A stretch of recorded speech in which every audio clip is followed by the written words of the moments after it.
listening to my Democratic colleagues, it's as if November 5th never occurred, that we haven't had an election, that we haven't had a referendum on the failed border policies of the Biden-Harris administration.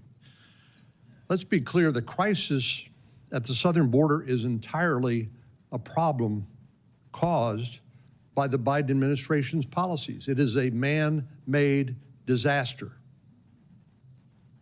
The election, I believe, in large part was a referendum on those policies, and the American people spoke decisively, rejecting this as the new normal. They rejected lawlessness as the new normal.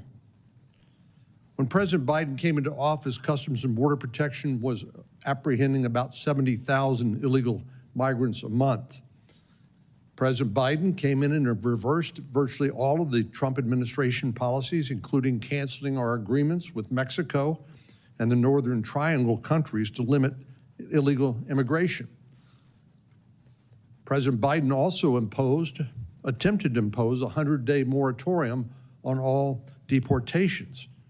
By March, illegal crossings had ballooned to 170,000 per month, up from 70,000, and then climbed progressively higher from there.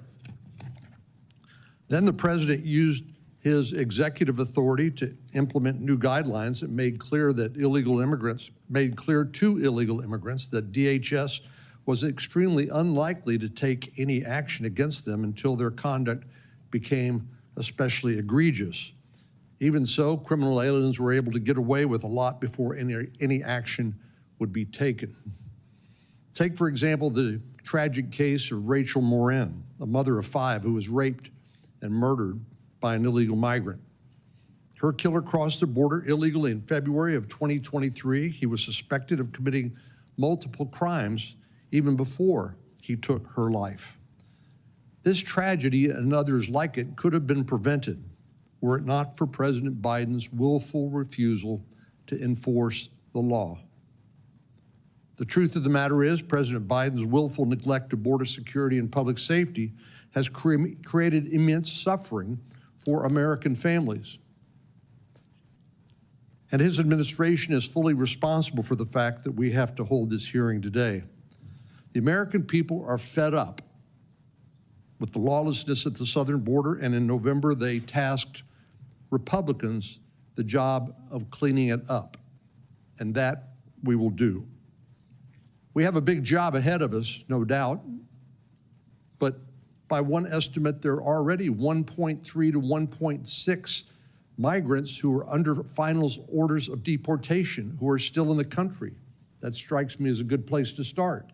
People who have been entitled to full due process and hearing in front of an immigration court and are under final orders of deportation. What are they still doing here? Well, it's because of the Biden administration's willful neglect of the law and enforcement.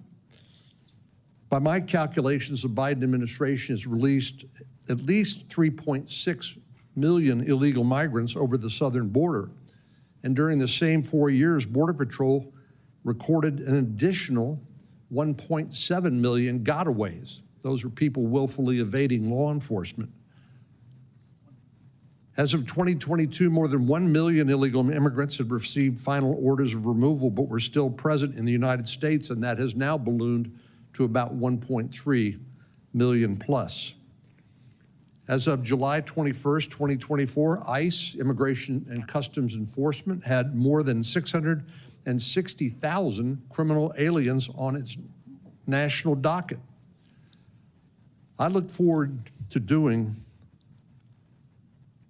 what the American people voted for on November 5th, which is to restore the law and enforcement of the law as the new normal in America, unlike the last 4 years. And it's going to require us to do a lot of work to clean up the mess left by the previous administration's policies.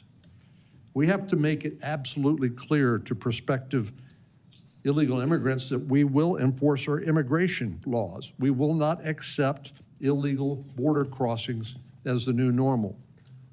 What we will accept is lawful, orderly, humane immigration policies. We are the most generous country in the world when it comes to naturalizing people coming to our country, roughly 1 million people a year. That's the right way to do it, not the way the Biden administration had it done. We will follow through on the orders of removal by immigration courts, and again, we will not accept lawlessness and criminality in the United States as the new normal.